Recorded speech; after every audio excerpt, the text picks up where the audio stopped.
Hi, I'm Dr. Rajani. Thanks for joining me for this important video. I'm not even going to use an intro today. We're diving straight in. I'm not going to say like the video, but what I want you to do, if you like this video, please share it. If you think there's anyone that can benefit from it, please share it. I'm talking about addiction to Instagram and social media, but also to plastic surgery, to fillers, to Botox, to people seeing people overdone, people seeing those that are addicted to it on their phone, looking at the pictures. It takes 200 pictures to get the perfect Instagram photo. People are going into clinics to try and create perfection. They want to look like the Kim Kardashians or their social media figures. Think about the person that invented the like button on Facebook, Instagram. I have friends, the same ones who post on Instagram, don't get addicted to it. Don't worry what other people do. And I guarantee they're checking their phone 20 to 30 times a day. It's the most important part of their day. For the record, I've never posted to Instagram for no other reason. I have an Instagram account. I have it done for me. No other reason than it does not stimulate me. I don't quite get it. I love YouTube. It's technical.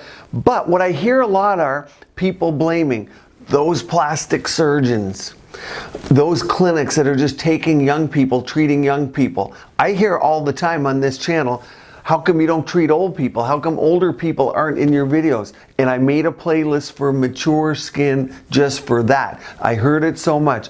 Why is it that those coming in 20 to 30 years represent the #1 demographic? And what's that going to turn into? At the end of this video, after I make a couple of points only, I'm going to offer some solutions. Now, for one key point is we're going to say those plastic surgeons, those clinics that are seeing all these young people, why are they getting it done? It's an addiction. Okay, successful businesses, and understand that aesthetic medicine, plastic surgery, there's a business element and there's a medical element, and the line gets blurred for some. However, understand it's a business. You go to LA, you go to Dallas, you go to Miami. It's a business. What does a successful business do? It creates addictions. So when we're talking about addiction, there's certainly an addiction to Instagram, an addiction to TikTok, not so much Facebook anymore. Yes, they do make money, but they represent the successful.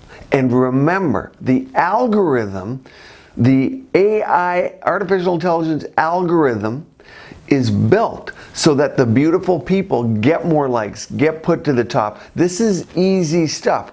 My son studies this stuff. He's in a university, a large university, and there's about 100 of them studying this.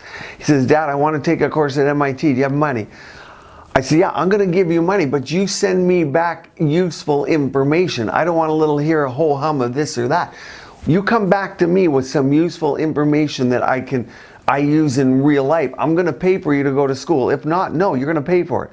What's he come back? He's telling me they can, within minutes, with the data that they get, they can pick out beauty by the eye shape, the cheek. They can pick each one apart and look at the number of likes. Take that data, put it together. The beautiful people of the world succeed and do better. And I mentioned that on one of my past videos, and everyone was shocked about it. Well, yeah, that's how it goes. People are addicted to it.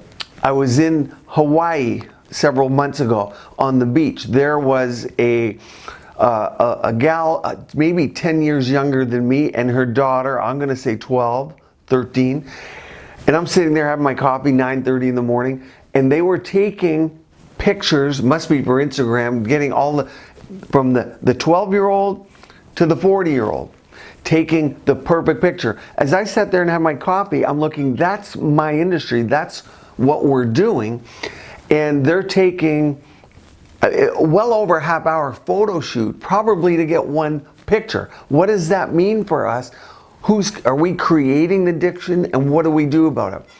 If you take companies like this iPhone, it's meant to get you addicted. It's successful. Steve Jobs Tim Cook, they're great at what they do. They protect their universe. Let's go back to our kids. Burger King. I love Burger King. My family says you can't go there. They get that fake Beyond Burger. I'm there every night after hockey eating the Burger King Whopper that's supposed to be better for you. And I see the King there. I see the playroom in there. Why is there a playground in the burger place? They're creating addictions. When I see people leave Starbucks with 1,700 calorie drinks, I don't eat that in the run of a day maybe. They're walking out there, and you look who's walking out with these sugar drinks.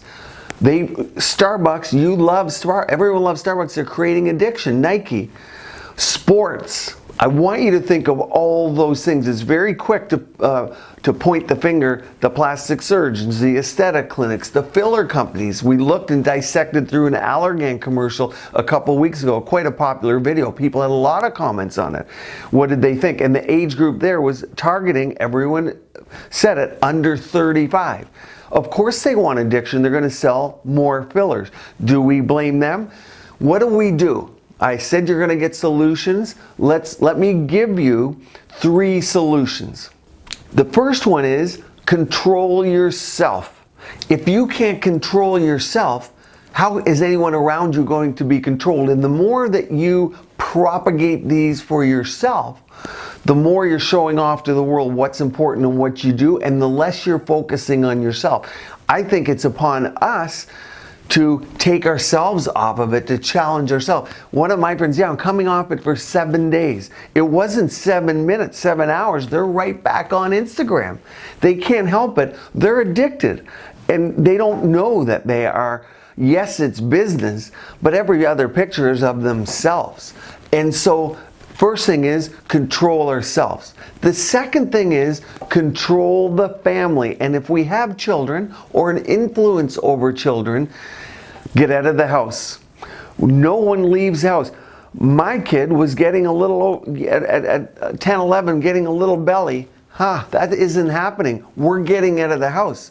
You're coming to the hockey rink. You like sports, we're going to go. You don't like sports, we're still going. That's the job of the parent, to do things the kids don't like. We know they like the phone. They like their games. They want to hang out till 4 or 5 in the morning playing whatever they do on these Xboxes.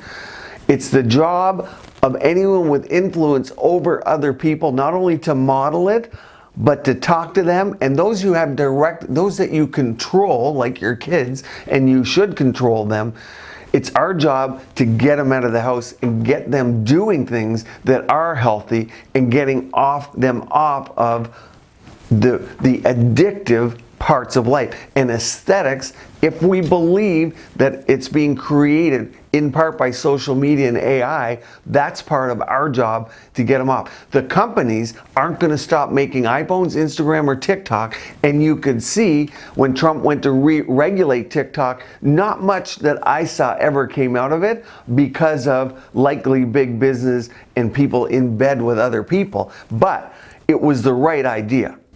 Finally, your workplace.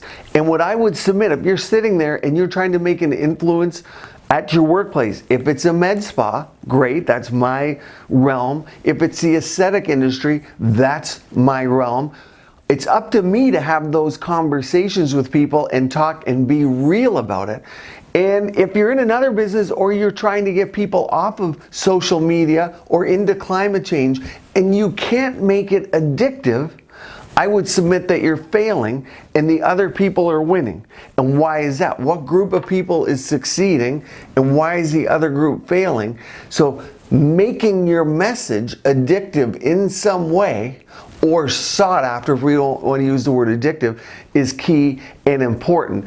So I think we have responsibility on all 3 levels, but I wanted to address it because I hear it here all the time, fingers being pointed all over the place, that why younger people are getting it done, why people are getting overdone. And remember, you only see those that are overdone. You're not going to pick out those that look natural and good. You pick out the ones that are overdone, and none of it's going to change. You can complain about it all you want, Instagram, TikTok, medical clinics. this industry, they'll say is growing 18-19%. I'm going to say in my world it's growing at 30%. This is the fastest growing industry above NVIDIA chips, if you ask me. The striving for aesthetically pleasing profiles, contours, skin, looks, and more than ever, people can have what they want. It exists out there, and the drivers of these market in many ways are AI, social media, and us. So I know it's controversial, and I want you to give me your opinion. I want you to educate everyone here through the comments. Probably the most important video that I want to hear all your comments so I can learn from you and hear all the different angles. So thanks for joining me. Keep your skin and body beautiful, healthy, and vibrant.